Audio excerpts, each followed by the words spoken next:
Olá, caros alunos e alunas, vamos para mais uma aula do nosso curso de História para o primeiro ano do ensino médio. E na aula de hoje a gente vai falar sobre a colonização da América Inglesa. Claro, a gente vai perceber todo o movimento que gerou a saída desses pais peregrinos lá da Inglaterra até chegar aqui à América.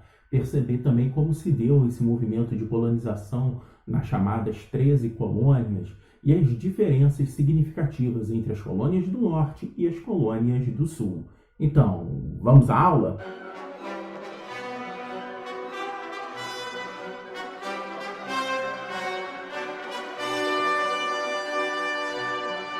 Começamos falando aí a respeito da crise na Inglaterra. A gente já viu uma aula especificamente sobre as revoluções inglesas. Eu vou colocar o card aí no final do vídeo para que, se você tiver interesse, se aprofundar um pouquinho melhor sobre o assunto, recuperar essa aula, que ela é de fundamental importância para o que a gente vai trabalhar aqui agora. Mas, a grosso modo, eu posso dizer que no século XVII a Inglaterra passou por várias crises, levando o país a uma divisão religiosa. Dentro da Inglaterra, nesse século XVII, a gente vai perceber que haviam os anglicanos, que estavam no poder, uma grande força ainda da aristocracia por parte dos católicos, e ainda havia uma diferença entre os protestantes, que se diferenciavam entre presbiterianos, a alta burguesia, e puritanos, a baixa burguesia. A partir dessas revoluções que vão ocorrer lá na Inglaterra no século XVII, muitos dos protestantes acabam sendo perseguidos e aí fugindo para a América. E eles vão tentar com o objetivo de fazer a nova Inglaterra aqui na América. Então você vai ter aí, olha, os chamados pais peregrinos. São essas pessoas aí, esses puritanos que saíram da Inglaterra e vieram navegando para construir uma nova oportunidade, um local com liberdade religiosa e por aí vai. Então esses pais peregrinos, outra imagem aí dos pais peregrinos, que a gente vai recuperar, eles vieram, os primeiros, digamos assim, colonizadores, vieram num navio chamado Mayflower, e eles vão iniciar a colonização inglesa na América. E essa América inglesa vai ser onde é hoje os Estados Unidos, beleza? Então, é esse o pano de fundo que eu quero apresentar para vocês. Os colonos queriam formar uma nova Inglaterra com liberdade religiosa e, claro, essa liberdade religiosa para que os puritanos pudessem se desenvolver economicamente, desenvolver a sua vida, seguindo à risca a fé protestante, principalmente aquela que vincula a graça, o caminho do céu, você chegar até o paraíso através do acúmulo de riquezas. Então a gente vai direto para a formação das 13 colônias. A gente deve observar que a América Inglesa era chamada de 13 colônias porque se dividiam, obviamente, em 13. Ou seja, não tem muita criatividade, digamos assim. Os ingleses não vai ser o forte dos ingleses a criatividade. Então vamos ter aí, olha, no mapa, algumas das 13 colônias, eu estou destacando aqui, olha, verificamos que é apenas uma parte do território que é hoje os Estados Unidos, a chamada Costa Leste, banhada aqui pelo Oceano Atlântico. E essa outra parte aqui, professor? Essa outra parte, basicamente, ela era de domínio dos ingleses, mas sem uma colonização efetiva, ficando aqui naturalmente com a posse aí dessas terras dos indígenas, que depois, em outro processo, a chamada expansão ou tomada do oeste, vai haver a anexação de todas essas terras por já independente Estados Unidos. Mas isso é uma outra história que a gente vai falar mais para frente.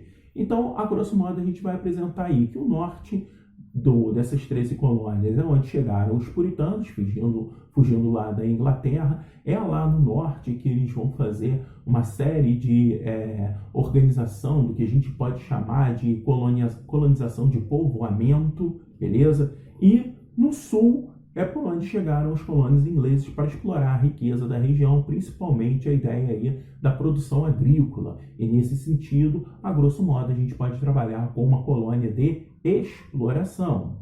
A gente vai observar aí, olha, as 13 colônias e a divisão entre o norte, tá, das 13 colônias, até aqui, olha, a Pensilvânia, e de Maryland até Geórgia, você tem aqui, olha, essa região do sul. É claro que essa região aqui, olha, mais central, ela vai misturar uma série de elementos, tanto do norte, mais voltado aí para o povoamento, quanto do sul, mais voltado para a exploração das riquezas e, obviamente, desenvolver o mercado inglês.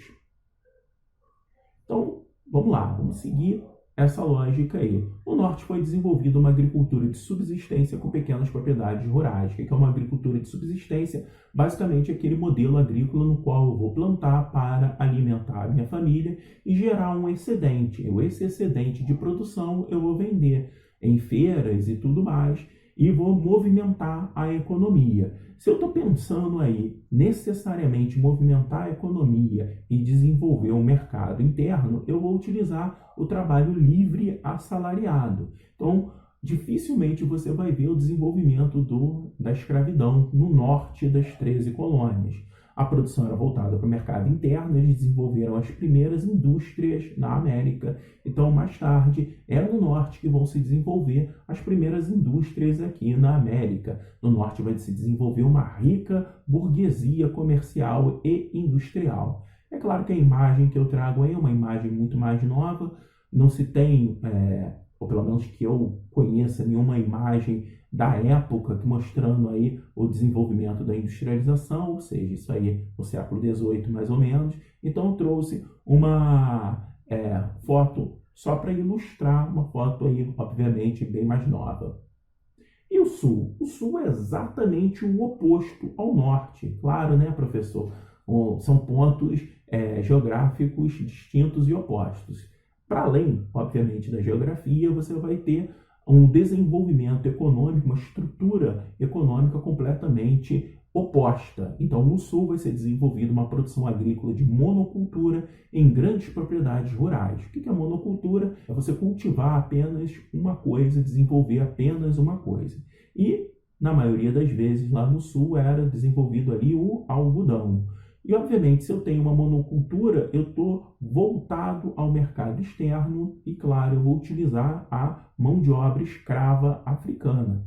Daí a imagem também é uma fotografia, uma imagem mais nova da produção agrícola aí de algodão e com a utilização do trabalho negro, que na época ali o sul utilizava o trabalho escravo. Então a produção era voltada para o mercado externo, abastecendo a Inglaterra com algodão. A Inglaterra estava nesse momento com o seu primórdio aí do desenvolvimento da Revolução Industrial e vai precisar cada vez mais de algodão para o desenvolvimento, das chamadas maquinofaturas lá na Inglaterra. Como eu disse, essas maquinofaturas também chegam até aqui as 13 colônias e vai haver também um desenvolvimento dessa Revolução Industrial aqui nas 13 colônias. É claro que posteriormente a Inglaterra, e a gente vai perceber que ao longo do tempo o mundo todo vai se desenvolvendo industrialmente, uns mais rápidos ainda no século ali 17, início do século 18, e outros mais tardiamente, como propriamente aqui no Brasil, que a gente vai ter uma industrialização efetiva,